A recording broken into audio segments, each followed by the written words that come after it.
Hey engineers, did you know that practicing vulnerability and authenticity can strengthen the brain's ability to build meaningful relationships and reduce stress? In this Microlesson, we'll explore how vulnerability builds resilience and connection, small acts of vulnerability can create change, and how authenticity aligns with academic success and well-being. So, what is vulnerability? Vulnerability is acknowledging and expressing one's emotions and fears. It is the courage to risk being known. At MIT, where excellence is the standard, it can be tempting to hide doubts or struggles. However, vulnerability is not a weakness. It's a foundation of trust, collaboration, and personal growth, and a key leadership quality. As shared by Brené Brown, research professor at the University of Houston and New York Times bestselling author, vulnerability is our most accurate measurement of courage. If we are going to find a way back to each other, vulnerability is the path. Believe it or not, vulnerability can even improve our own psychological resilience by increasing self-awareness and ultimately adopting self-compassion.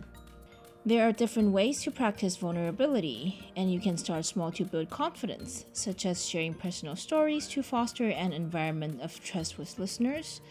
Active listening, when others share their own stories or emotions, tune into their perspective with an open mind to build empathy. Asking for help, saying I'm stuck on this problem, can you talk me through it, shows strength and points of connection for others who are also experiencing this.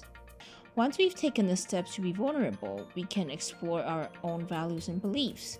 This is where authenticity comes in. The ability to stay true to ourselves with actions that align with our values. Research shows that practicing vulnerability and authenticity builds confidence and improves overall well-being. A study of Dutch university students found that both a sense of belonging and authenticity were linked to better academic performance, highlighting that being real can support both connection and success. So, are you ready to start your authenticity journey? Here are some ways to embrace your authentic self. Be curious, follow what genuinely interests you, even if it's different from what others expect. Reflect on your core values and beliefs and then explore ways to act on these. Practice self-awareness and notice what thoughts, emotions, or interests you project or hold back. For example, if creativity is your core value, but your team focuses on data, ask yourself what interests me, even if it's different. Maybe it's using design to tell a story. Then ask yourself, where am I holding back? Maybe you've stayed quiet about adding visual ideas in presentations.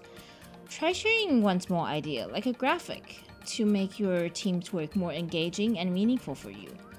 Embracing vulnerability and authenticity doesn't mean sharing everything all at once. It starts with small steps, and these habits will support your relationship, resilience, and success long into the future.